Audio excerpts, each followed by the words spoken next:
The widely expected move culminates a series of similar decisions from the Trump administration. The termination will come with an 18-month delay. Washington CNN. The Trump administration will end protections for certain nationals of El Salvador, a move that could leave more than 200,000 immigrants who have been in the U.S. more than 15 years without any legal status, the Department of Homeland Security announced Monday.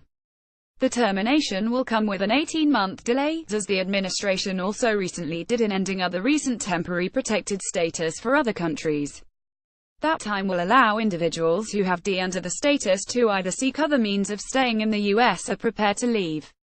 The delay means the more than 250,000 TPS protectees will have until September 9, 2019, to either find a different way to stay in the U.S. or prepare to leave.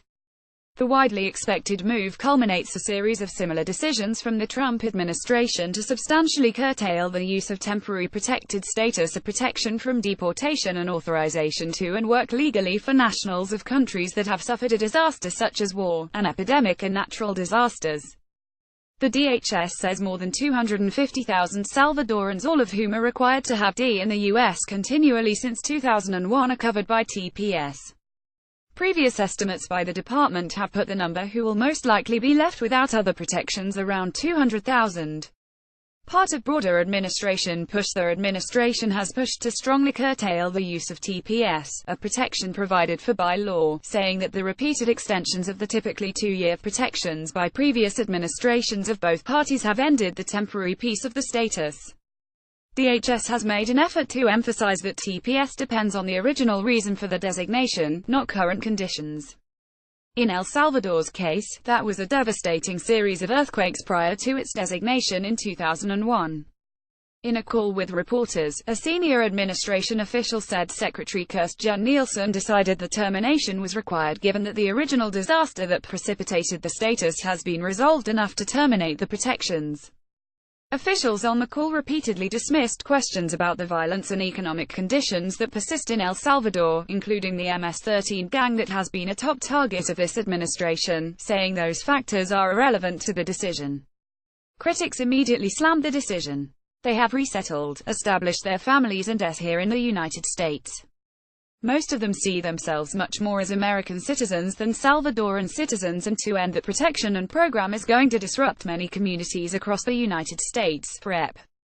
Jerry Connolly, D. Virginia, said on CNN Monday. It's inhumane and not consistent with American values. The criticism wasn't limited to Democrats. Florida Republican and immigration reform advocate Rep. Mario Diaz-Balart quickly released a statement in strong disagreement with the administration. These innocent people fled their home country after a disastrous earthquake, and while living conditions may have slightly improved, El Salvador now faces a significant problem with drug trafficking, gangs and crime, Diaz-Balart said.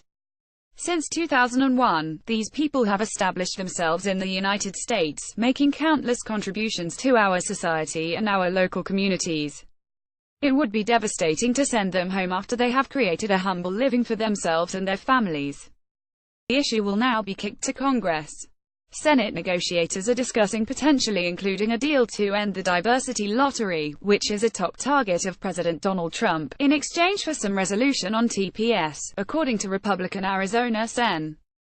Jeff Flake. We can deal with diversity visa if we pair it with TPS, doing some kind of reallocation visas there, Flake told reporters on Friday.